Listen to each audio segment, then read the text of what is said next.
Intro.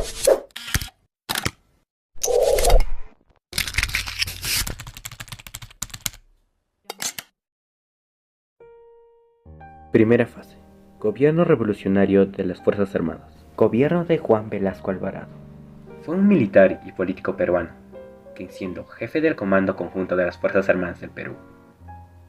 Nació en Castilla, distrito de la provincia de Piura, en el seno de una familia trabajadora, que en total eran 11 hermanos.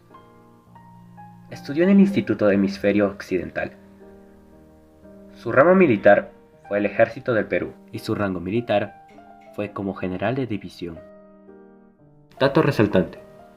Ante el ingreso de Juan Velázquez al gobierno hubo un inconveniente con la IPC. Pero, te estarás preguntando, ¿qué es la IPC? Bueno, es el índice de precios de consumo. En pocas palabras, es un indicador que se utiliza para medir la evolución de los precios de los bienes y servicios que consumen las familias. Aquí la lógica es que en el gobierno de Velázquez, junto al poder militar, expulsaron a la IPC.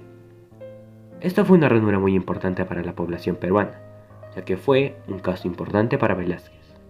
Ahora, ya que tenía toda la materia prima, comenzaría con sus propuestas. Así que promulgó que cada 9 de octubre se celebrara el Día de la Dignidad Nacional. Su gobierno comenzó en el año 1968 y terminó en el año de 1975.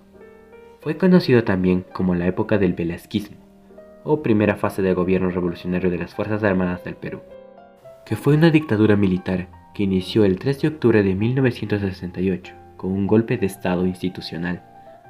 Eso que además terminó de la misma manera. Plan Inca. ¿Qué fue el Plan Inca? Bueno, fue un programa de reformas, de las cuales se encuentra la visión de Velázquez, que fue convertir a todo bien del Perú en un acceso propio nacionalmente, por cada empresa que producía bienes. En pocas palabras, las va a nacionalizar. Para los que no comprenden qué es nacionalizar es conceder a un extranjero los mismos derechos y privilegios de los que gozan las personas nacidas en su país. Ahora resaltaré las reformas que tenía de visión Velázquez. Reforma petrolera.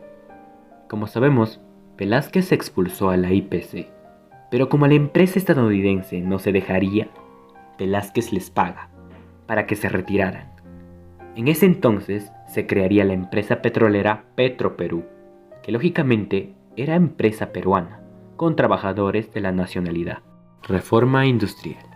Mientras tanto, en la reforma industrial, Velázquez comenzó a expropiar a muchas empresas extranjeras, para que el Perú produjera sus propios productos. Reforma minera. En 1970 se crea Minero Perú, que sería una empresa peruana, que por lógica igualmente comenzó a expropiar empresas de otros países para nuestro propio beneficio. Antes de todo, resaltemos esto. ¿Qué es expropiar? La expropiación se da cuando la administración pública quita a una persona la propiedad de un bien o un derecho, a cambio de entregarle una suma de dinero. Reforma pesquera. Velázquez creó el Ministerio de Pesquería, además de que creó la Empresa Pública de Comercialización de Harina, además de la empresa Epchape, que producía aceite de pescado, obviamente peruana. Reforma agraria. La reforma agraria era la repartición de tierras, ya que habían varios dueños de territorios. Entonces, Velázquez decidió expropiar las tierras de los hacendados, formando así empresas como el CAPS y el SAIS. Pero, eso sí, con el beneficio de los bonos, que era la devolución económica al avance de la producción de sus territorios. Reforma educativa. La reforma educativa se centra en la democratización, que consistía en la poca educación del Perú. Velázquez mandó a construir varios colegios, e incluso los profesores debían que enseñar la educación bilingüe, o sea, que hablarían en castellano y en quechua. Reforma de transporte. En la reforma de transporte, Velázquez comenzó con unos buses especiales. ¿Pero a qué me refiero con especiales en específico? Me refiero a los Enatro.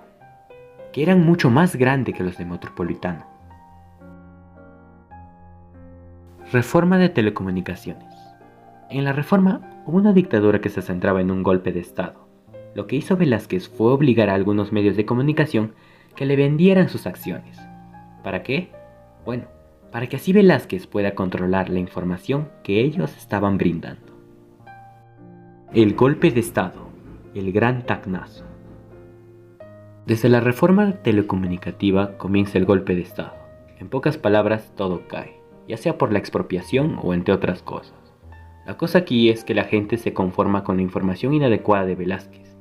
Y si por fuera poco, recibe una llamada desde Tacna por el militar Morales Bermúdez, que le dice que desde ahora yo seré el presidente. Este acto es considerado como el tacnazo, para así darle cierre a su gobierno en un sábado 1 de febrero de 1975.